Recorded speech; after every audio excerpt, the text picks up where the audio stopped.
AP ఎన్నికల సంగ్రామంలో నేను సైతం అంటోంది బీజేపీ. ప్రధాన పార్టీలకు ధీటుగా ఓటర్ల మనసు గెలుచుకుంటామని కమలనాథులు ధీమాగా చెబుతున్నారు. ఆ ధీమాను కాసేపు పక్కన పెట్టి సూటిగా సుత్తి లేకుండా మాట్లాడుకుంటే ఏపీలో బీజేపీ బలం గురించి ప్రత్యేకంగా చెప్పుకోవడానికి ఏమీ లేదు. మరోవైపు ప్రత్యేక హోదా నుంచి విభజన హామీల అమలు దాకా మోదీ సర్కార్పై ప్రజల్లో వ్యతిరేకత భగ్గుమంటోంది. ఈ నేపథ్యంలో ఒక పాజిటివ్ వేవ్ క్రియేట్ చేయడానికి విశాఖ వైపు చూస్తోందట ఆ పార్టీ అగ్రనాయకత్వం. విశాఖ ఎంపీ అభ్యర్థిగా వెంకయ్యనాయుడు కుమార్తెతో పోటీ చేయించాలని బీజేపీ హైకమాండ్ భావిస్తోందట. ఈ వ్యూహం వల్ల బీజేపీకి ఏమైనా ప్రయోజనం ఉంటుందా? ఏపీ ఎలక్షన్ వారిలో తన ఉనికిని బలంగా చాటుకోవడానికి బీజేపీ కొత్త ఎత్తులు వేస్తోందట. ఏపీలో టీడీపీ వర్సెస్ వైసీపీ అన్నట్టుగా ఎన్నికల సమరం సాగుతోంది. ప్రత్యేక హోదా నిధుల విషయంలో జరుగుతున్న నిర్లక్ష్యంపై ఏపీ అంతటా బీజేపీ మీద తీవ్ర అసంతృప్తి ఉంది. పైకి ఎంత గంభీరంగా కనిపించే ప్రయత్నం చేస్తున్నా తమ బలం ఏంటన్న సంగతి కమల్నాథులకు స్పష్టంగా తెలుసు. దీంతో కేడర్లో ఉత్సాహం నింపడానికి, పార్టీ కేంద్రంగా కాస్త సానుకూల వాతావరణం ఏర్పడడానికి ప్రత్యేక వ్యూహాన్ని రచిస్తోందట బీజేపీ అధిష్టానం. ఈ క్రమంలోనే విశాఖ ఎంపీ స్థానాల్లో ఉపరాష్ట్రపతి వెంకయ్యనాయుడు కుమార్తె దీపని బరిలో దింపాలన్న ఆలోచన చేస్తున్నారట బీజేపీ పెద్దలు.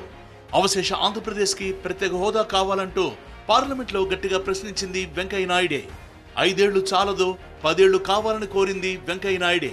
విభజన వేళ ఏపీ ప్రయోజనాల కోసం కూడా ఆయన పనిచేశారన్న సానుభూతి ప్రజల్లో ఉందని బీజేపీ అధిష్టానం భావిస్తోందట. దీంతో వెంకయ్యనాయుడు ఫ్యామిలీ నుంచి ఒకరిని ఎంపీగా పోటీ చేయిస్తే పార్టీకి పాజిటివ్ వెదర్ ఏర్పడుతుందన్న భావనలో కమల్నాథులు ఉన్నారట. ఈ క్రమంలోనే వెంకయ్యనాయుడు కుమార్తె దీపను విశాఖ నుంచి పోటీ చేయించాలన్న ఆలోచన చేస్తోందట బీజేపీ హైకమాండ్. వెంకయ్యనాయుడు కుటుంబ సభ్యులు ఎవరూ రాజకీయాల్లో లేరు. వారసత్వం విషయంలో వెంకయ్యనాయుడికి ఏమాత్రం ఆసక్తి లేదు. ఇదే విషయాన్ని ఆయన గతంలోనూ అనేకసార్లు స్పష్టం చేశారు. కానీ ఇప్పుడు ఏపీలో పార్టీ పూర్తిగా డల్ అయిన వేళ వెంకయ్యనాయుడు కోణంలో సానుకూలత ఏర్పడుతుందన్న అభిప్రాయంలో బీజేపీ అధిష్టానం ఉందట. ఆయన కుమార్తె దీప సామాజిక సేవా కార్యక్రమాలు నిర్వహిస్తూ ఉంటారు. గత ఎన్నికల్లో విశాఖ ఎంపీ స్థానాన్ని బీజేపీ గెలుచుకుంది.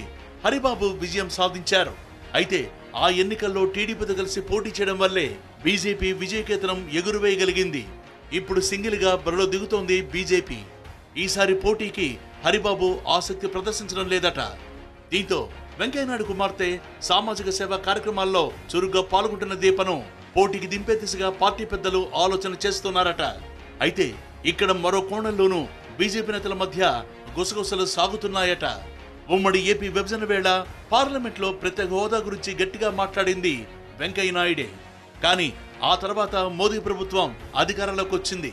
వెంకయ్యనాయుడు కేంద్ర మంత్రిగా కూడా పనిచేశారు. కానీ ప్రత్యేక హోదా నుంచి నిధుల దాకా అన్ని కోణాల్లో ఏపీకి అన్యాయం జరుగుతూనే వచ్చింది. ఈ క్రమంలో ఎప్పుడు వెంకయ్యనాయుడు ఏపీ ప్రయోజనాల కోసం గట్టిగా కృషి చేయలేదన్న విమర్శలు బలంగా వినిపించాయి. ఇప్పుడు ఆయన కుమార్తెను విశాఖ బరిలోకి దించితే ఏపీ అంతటా సానుకూలత ఎలా వస్తుందన్న గుసగుసలు పార్టీలో వినిపిస్తున్నాయట. అసలు ఈ వ్యూహం ఎంతవరకు ఫలితాన్నిస్తుందన్న చర్చ రాజకీయ వర్గాల్లోనూ జోరుగా సాగుతోందట.